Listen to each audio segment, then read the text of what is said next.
नमस्कार, मैं हूं दिबांग। कोविड-19 का कहर दुनिया भर में जारी है। अब आशंका जताई जा रही है कि सर्दियों के साथ ही और घातक हो जाएगा कोरोना। क्या होगी आने वाले महीनों की बड़ी समस्या? WHO ने कोरोना की वैक्सीन को बांटने के लिए एक योजना बनाई है। 150 देश इसमें शामिल हैं। कौन से देश हैं जो इसमें शामिल नहीं हैं और क्या है ये योजना? क्या कोरोना से किसी देश की एवरेज एज घट सकती है? और सबसे महत्वपूर्ण, कोरोना की वैक्सीन बन भी गई तो क्या होगी सबसे बड़ी चुनौती? आज होगी बात।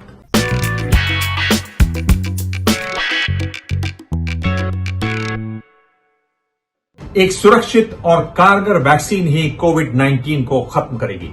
वैक्सीन बन जाने के बाद अरबों लोगों को वैक्सीन लगाना एक बड़ी चुनौती होगी। इसके लिए दवा कंपनियों को अपनी वैक्सीन हजारों किलोमीटर तक भेजनी होगी। इसमें सबसे बड़ी समस्या होगी वैक्सीन को डीप फ्रीज में रखना। अमेरिका के अखबार न्यूयॉर्क टाइम्स के मुताबिक तापमान रखना होगा -80 डिग्री सेंटीग्रेड। अखबार का कहना है कि अमेरिका में इसकी तैयारी शुरू हो गई है। वहां प्लेन्स, ट्रक्स और वेयरहाउसेस में डीप फ्रीजर लगाने की योजना है। वैक्सीन बनाने के ट्रायल में अंतिम फेज में 3 वैक्सीन से बड़ी उम्मीदें हैं। ये वैक्सीन ऑक्सफोर्ड एस्ट्राजेनेका, मॉडर्ना और फाइजर की हैं। इनमें मॉडर्ना और फाइजर की वैक्सीन जेनेटिक मटेरियल से बन रही हैं, इसलिए उन्हें डीप फ्रीज में रखना होगा।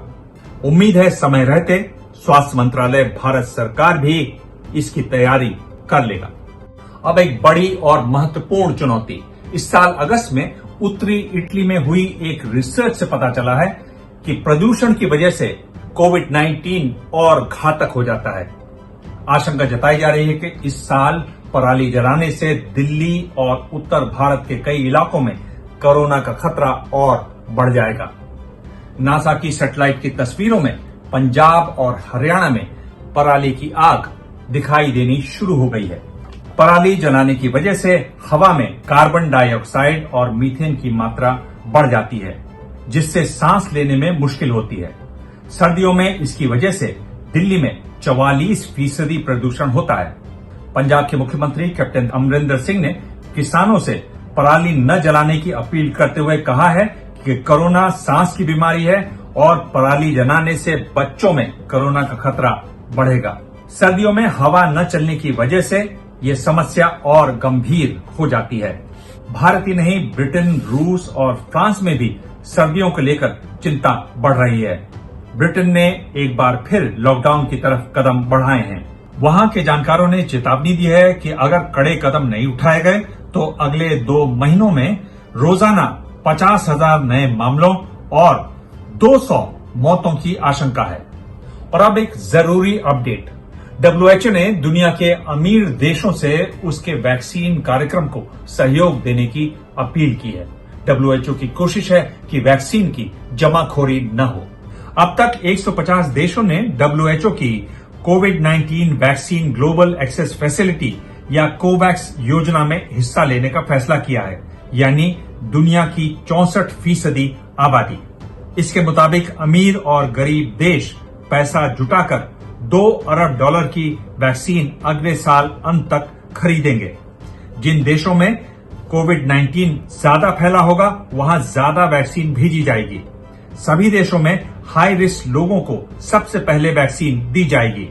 इसमें 64 अमीर देश हैं, पर रूस, चीन, अमेरिका इसमें शामिल नहीं है। कोविड-19 पर एक ताजा रिसर्च में चौंकाने वाली जानकारी सामने आई है। इसके मुताबिक दुनिया भर में कोरोना के चलते औसत उम्र घट सकती है। शंघाई की एशियन डेमोग्राफिक रिसर्च इंस्टीट्यूट के मुताबिक जहां भी कोरोना 10% आबादी में फैला हो, वहां औसत उम्र 1 साल तक कम हो सकती है। अगर 50% यानी आधी आबादी को कोरोना हो तो वहां औसत उम्र 3 से 9 साल तक कम हो सकती है। कोविड-19 पर बन रही वैक्सीन हो या कोई ताजा रिसर्च, सब पर मेरी नजर बनी हुई है। आप भी इस बारे में अपने संदेश मैसेज बॉक्स में जरूर छोड़ें। संदेशों का मैं जवाब भी देता हूं, वो भी देखिएगा। भाषा में संयम रखें, या आप चाहें तो मुझे ट्वीट कर सकते हैं। ट्विटर पर मैं ज्यादा होता हूं, मेरा हैंडल है @dibang DIBANG। नोट कर लें। धन्यवाद। एबीपी न्यूज आपको रखे आगे।